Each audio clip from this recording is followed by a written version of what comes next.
Vous avez donné la parole. Khali Mamadou. Ok.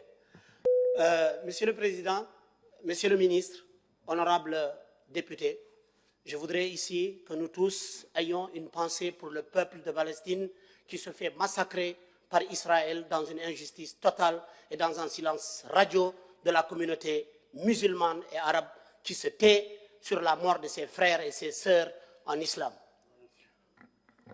Monsieur le Président, je voudrais dire au ministre de l'économie ici, la Mauritanie est fatiguée. La Mauritanie est profondément fatiguée de ses prêts, de ses conventions, de ses millions et de ses milliards en euros, en ouguiya, en émerauds, en MRU, appelez-le comme vous voulez. Le peuple souffre. Vous parlez de la statistique. Comment nous allons améliorer et renforcer les statistiques en Mauritanie alors que la Mauritanie elle-même ne croit pas à ses propres chiffres? Quand ce sont les organisations internationales qui donnent des chiffres en faveur du gouvernement, vous êtes content. Mais quand c'est en défaveur du gouvernement, vous dites que vous n'y croyez pas.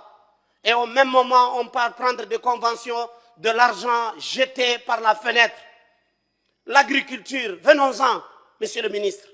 J'aurais bien aimé que le ministre de l'Agriculture soit là avec vous pour écouter les doléances du peuple à travers nos voix. On ne peut pas continuer à prendre des dettes qu'on va rembourser sur 40 ans.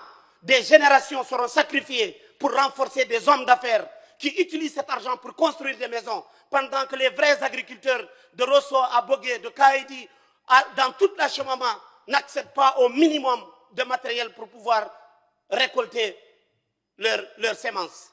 Monsieur le ministre, je vous l'avais dit en commission, je le répète devant tout le monde, l'histoire jugera chacun et l'histoire mettra chacun à sa place. Alors, vous endossez une responsabilité parce que vous allez encaisser de l'argent au nom de la Mauritanie. Mais ce n'est pas vous qui allez l'exécuter parce que ça va partir au ministère de tutelle. Et ce même ministère de tutelle ferme les yeux sur toutes les demandes sociales des agriculteurs mauritaniens.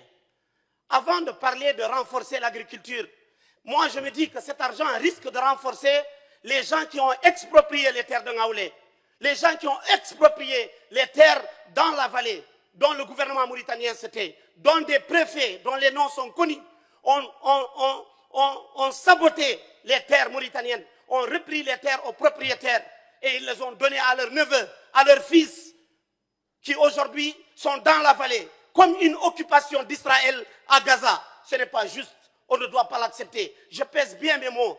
Nous sommes dans cette auguste assemblée pour l'intérêt de la Mauritanie, pas pour l'intérêt d'un ministre ou d'un gouvernement. On ne peut pas continuer à accepter de laisser faire et que vous parlez de statistiques. Je reviens sur la statistique.